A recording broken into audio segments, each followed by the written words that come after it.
नमस्कार, मैं वैभव त्रिपाठी, जिला संवाददाता प्रतापगढ़। दिवाली का मौका है, लोगों की जेब कहीं न कहीं इस त्यौहार पर भारी पड़ता है। उसका कारण क्या है? क्योंकि लोगों की ख़रीदारी इस समय बहुत ज़्यादा होती है।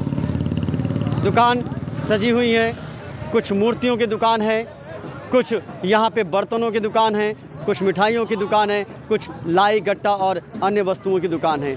हर दुकान पर भीड़ लगी हुई है और यहाँ सबसे ज़्यादा महत्वपूर्ण है ईश्वर की पूजा। और ईश्वर की पूजा शुरू होती है लक्ष्मी और गणेश से।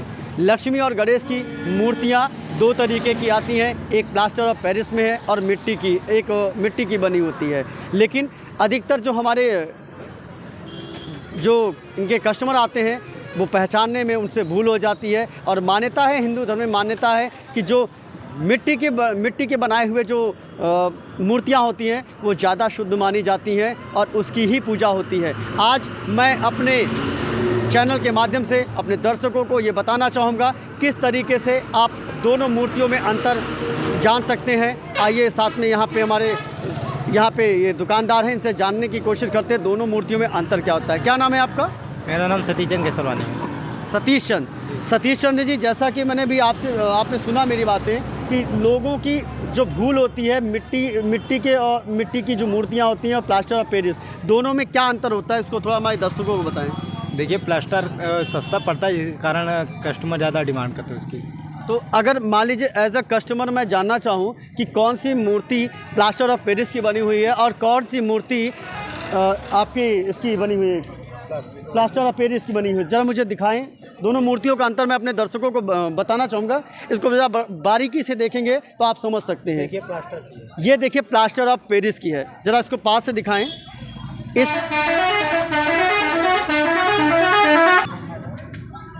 ये प्लास्टर ऑफ पेरिस की है। देखिए दोनों में अभी आपको अंतर मैं अपने दर्शकों को समझाऊंगा। और ये देखिए प्लास्टर ऑफ पेरिस की देखा, अब ये देखिए आप, ये मिट्टी की बनी हुई है और मिट्टी की बनी हुई है। आप देखिए दोनों के वेट में आपको अंतर समझ में आ जाएगा। पहला सबसे पहली चीज़ है दोनों के वेट में। जो मिट्टी की जो बनी होती है वो आपको थोड़ी सी हल्की मिलती है, लेकिन ये जो प्लास्टर ऑफ पेरिस की बनी होती है मूर्तियाँ, जो आपको थोड़ा वेटेड रहती हैं और साथ में इसमें आपको शाइनिंग भी देखने को मिलती है। साथ में ये आपको मिट्टी की बनी हुई मूर्तियाँ थोड़ी महंगी पड़ती हैं, लेकिन हाँ, ये जो कारीगर के द्वारा बनाया जाता है, ये सही मायने में इसी मिट्टी की मूर्ति की ही पूजा की जाती है। और ये भी देखिए, ये मिट्टी की ये भी बनी हुई है। लोगों के लिए सबसे ज़्यादा महत्वपूर्ण होता है दिए, मोमबत्तियाँ, पटाखे, जो कि बच्चों के लिए बहुत ही महत्वपूर्ण होते हैं और अभिभावक भी बच्चों की खुशी के लिए सारी चीज़ें करते हैं। और पूजा में लगने वाले ये देखिए, ये मीठा है जिसे बच्चे खिलौने के रूप में बोलते हैं और यह एक खिलौने की तरीके से होता है, चीनी का बना हुआ होता है। और साथ में ये देखिए चिवड़ा है और इसको क्या बोलते हैं, लावा। इसका प्रयोग जो है पूजा के समय में किया जाता है। और आइए मैं यहाँ से दुकानदारों से भी बात करता हूँ कि किस तरीके से उनकी बिक्री है और किस तरीके से इनकी दुकान चल रही है। क्या नाम है आपका? सुरेश। हटिए, सुरेश नाम है आपका। हाँ। कितने दिनों से दुकान लगा रही हैं? दुकान आज लगाए हैं। अच्छा, तो क्या क्या चीज़ें रखते हैं अपने पास? लाई गट्टा, चूरा, मीठा। हाँ। तो इसकी बिक्री आपकी चल रही है अच्छी? हाँ ठीक है, बिक्री ठीक है। तो और बस ये इन्हीं चीज़ों का प्रयोग करते हैं पूजा में? हाँ, लाई गट्टा, चूरा, चंदिया, हाँ, ये सब प्रयोग होता है। चलिए, और देखिए इनके साथ साथ आपको दिखाएं कि इस समय मिठाइयों के दुकान पर भी भीड़ लगती है। आइए मैं आपको एक रेस्टोरेंट लेकर के चलता हूँ जहाँ पे मिठाइयाँ बनाई गई हैं और सजा करके रखा गया है। आइए देखते हैं। और ये देखिए, मैं अपने कैमरामैन से कहूँगा कि ज़रा मिठाइयों की तरफ दिखाएं किस तरीके से दुकान सजी हुई है।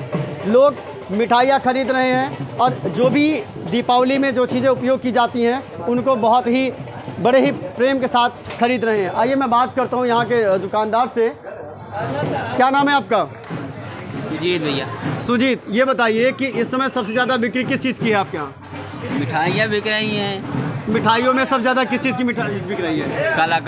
कलाकंद, ठीक है। और जो ये देखिए दो चीज़ें हैं यहाँ पे, एक तो मिठाइयाँ आपने जो बनाई है, इसके अलावा जो पैकेट में आ रही इनकी किस तरीके से बिक्री है? दोनों की है, इनकी ज़्यादा बिक्री नहीं है जी। यानी कहने का मतलब ये है कि आपके द्वारा जो मिठाइयाँ बनाई गई उसकी बिक्री ज़्यादा है।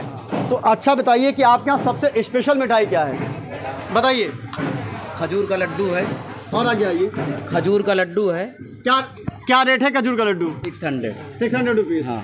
तो कौन सा है आपका खजूर का लड्डू, दिखाएंगे आप मुझे? देखिए एक खजूर का लड्डू है जो कि यहाँ की एक स्पेशलिटी है। हर दुकान की अपनी अलग अलग स्पेशलिटी होती है। ये देखिए खजूर का लड्डू है, इन्होंने बनाया हुआ है और इसका जो प्राइस बताया इन्होंने 600 रुपीज़ बताया हुआ है। तो क्या मुझे बताएंगे कि लगभग एक दिन में कितने मतलब ये आपका बिक जाता है? क्या ये जो खजूर का लड्डू है आपका एक दिन में कितना बिकता है? 5-6 किलो बिकता है। 5-6 किलो बिक जाता है। चलिए ठीक है।